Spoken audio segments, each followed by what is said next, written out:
Hello and welcome to Property Money Trees Maximising Property Values, the once a month show where I break down the steps of how to recognise, enhance, and then extract the values in property in order to create wealth. Would you like to find out how you can benefit from the steps of maximising property values? This is even if you don't own a property yet or have a deposit. If that's a yes, then you're in the right place to find out. My name is Patricia Faber, and although many know me for my work as a solicitor, on this show you will be getting the benefit of my 30 plus years worth of experience of maximising property values, experience which has given me a net worth in millions. So who might benefit from listening to this show? Literally anyone with an interest in creating property wealth.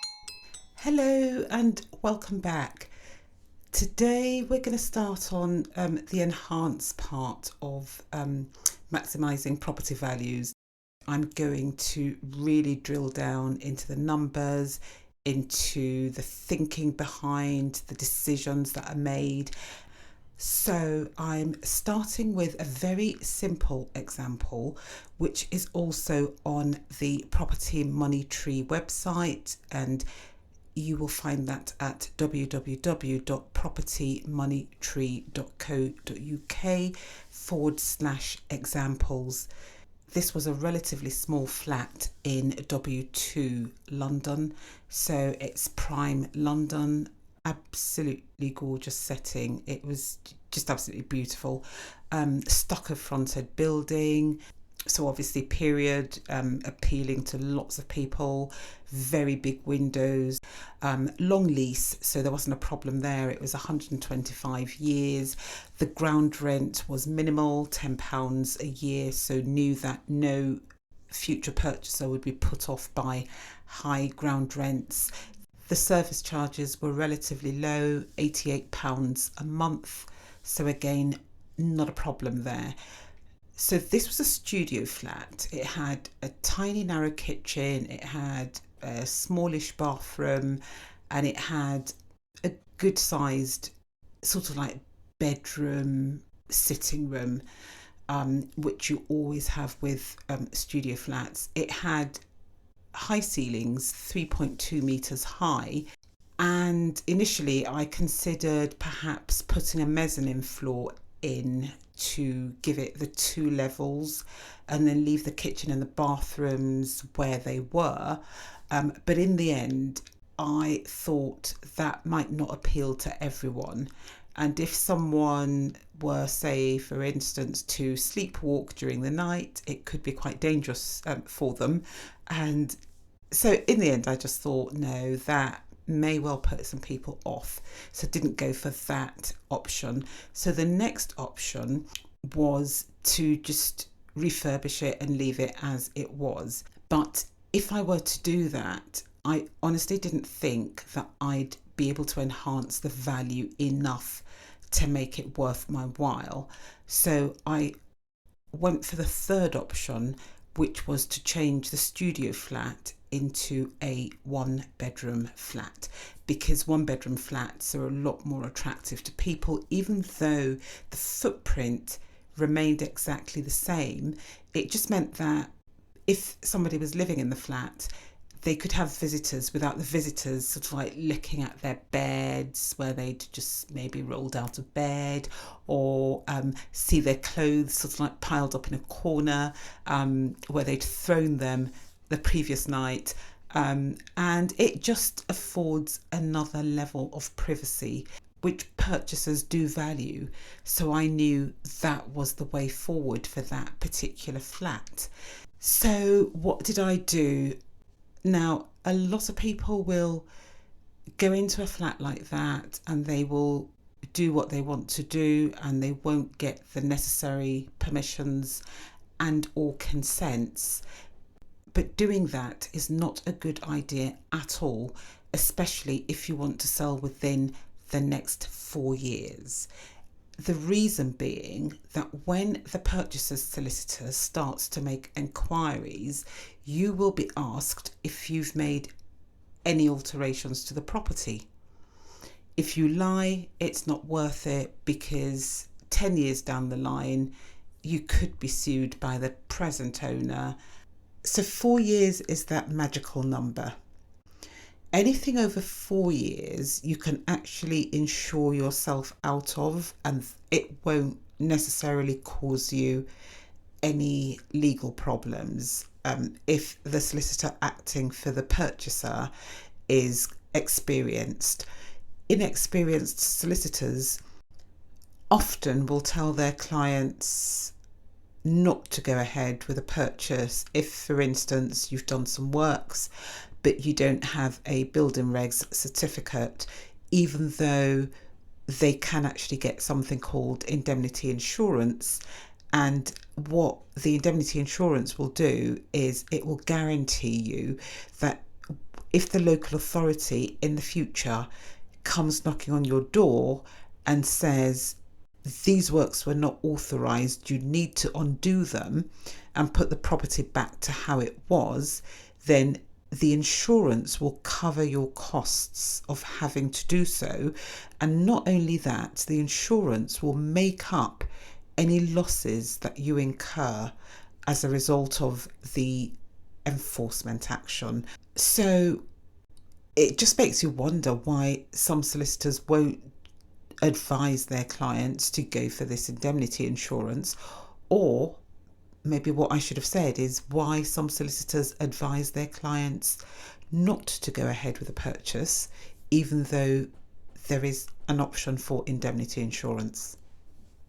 Right, so I decided that I was going to alter the flat, turn it into a one-bedroom flat. The layout really just lent itself to the current kitchen and bathroom being merged together into one room, and that was going to be the bedroom, and then the kitchen was going to move into the lounge, and then a new bathroom was going to be created without a window in between the new bedroom and the lounge. So I applied to the freeholder to do all of these works, and that caused a delay of probably about 2 or 3 months, but it was well worth it. So I had to get an architect to draw up my plans, to do my schedule of works, to put to the freeholder, because the thing to note is that if you apply to alter a flat, you will need to set out in great detail everything that you plan to do. So your drawings, your before and after drawings, the written narrative of your plans, all of that will need to go to a freeholder who, depending on who they are, may well instruct a surveyor to look over your plans. And some of them really just know what they're doing, and they have in-house surveyors anyway. Then with freeholders like that, the process is so much quicker. So did all of that, and then did the works, and did it to a really, really high standard because of where it was.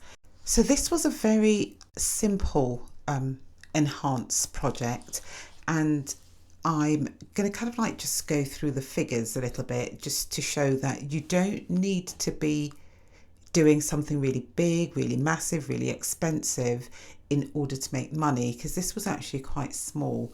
So the flat itself, I bought it for £350,000, which was £10,000 over the asking price. We were asked to put in our best and finals, and I put in a bid of £10,000 higher than what the asking price was, and I did get it. Was really happy. Paid £18,000 of stamp duty on it, together with solicitor's cost and all the other purchasing costs. The cost came out at 365,534. So let's just say 365,500. Spent about £40,000 doing it up. Remember, it was a very, very small flat. It was about 33 square meters. So that kind of like took me to 405-ish thousand pounds. And when I finished the works and the flat was valued, it was valued at £525,000. If I'd sold at that price on that day, I would have made a net profit of £119,500, giving a net return on investment of 34.14%. Looking at the gross return on investment, that was a cool 50%. So the profits there would have been 175. So that's 525,000, take away 350,000. 175,000 divided by 350,000 times 100 is 50%.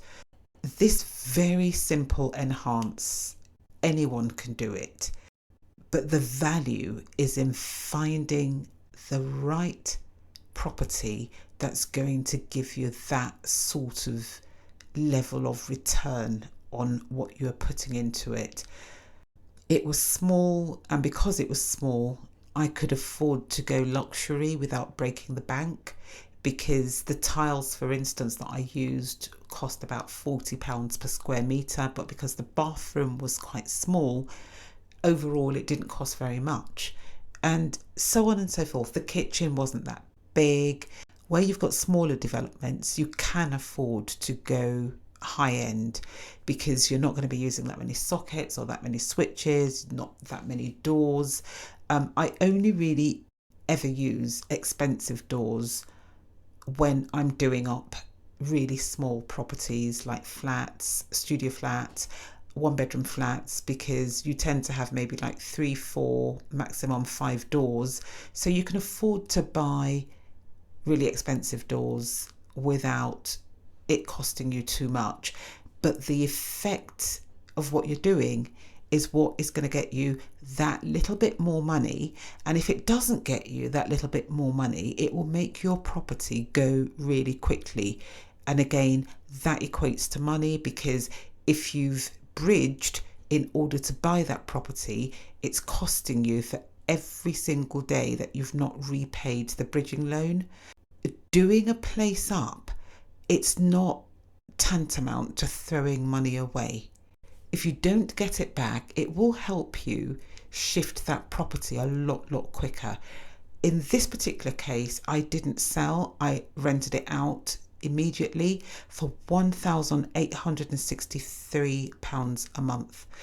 So when it was revalued, I remortgaged it, took all of my money out, and my mortgage was still £1,048 a month. I wasn't paying any of the bills because the tenant was paying those. I was only paying the service charges, which were about £88 a month, and I was paying the ground rent, which was £10 a year. So I was still making a very good profit every month from that property. And that is how you enhance. That is how you create wealth. That is how you maximize property values. So I could have literally just gone in and tarted it up as it was. But if I'd done that, there's absolutely no way that that property would have valued up at £525,000. No way. I could have gone in, put a mezzanine floor in, but it would have put half of my potential buyers off. And again, a valuer going in is wearing a buyer's hat. How attractive is this property is what the surveyors, valuers ask themselves. How much is somebody going to be willing to pay for this? And then once they've decided that somebody is willing to pay A or B or C or X or Y, that is the value that they put down on your valuation form. And that's the value that you've got to work with. And that worked out brilliantly for me. So from buying this property to having it revalued, I'd enhanced its value by 50%. It wasn't big. It didn't cost an arm and a leg. And all of what was done was done within 6 months. I honestly wish that every single thing I do could give me returns as good as the returns that this particular property offered. But they are out there. Research, recognize really good properties, secure with good loans or good finance, even if you're buying for cash. But when you get to enhance, look at different options. Don't just fix your sights on one particular route. What I do is I will always have 3 options, and then I'll cost each one in terms of how much it will cost me to get to what I'm looking at, how long it will take me to get to the end game, and I will then compare each of those options and decide on the one that is best for me at that point in time. It may be that the option I choose is not the overall best option in terms of financial gain, but it would be the option that's best for me at that time. Remember, you have to do what is best for you, and the whole objective is that you maximize your property values and you create wealth. You're not going to create wealth if you go bankrupt in the meantime. Thank you for joining me today, and I hope that at the very least you have found the talk thought-provoking. If you enjoyed the show, please do subscribe. In any event, please do rate and review the episode, because it would be great to read your feedback.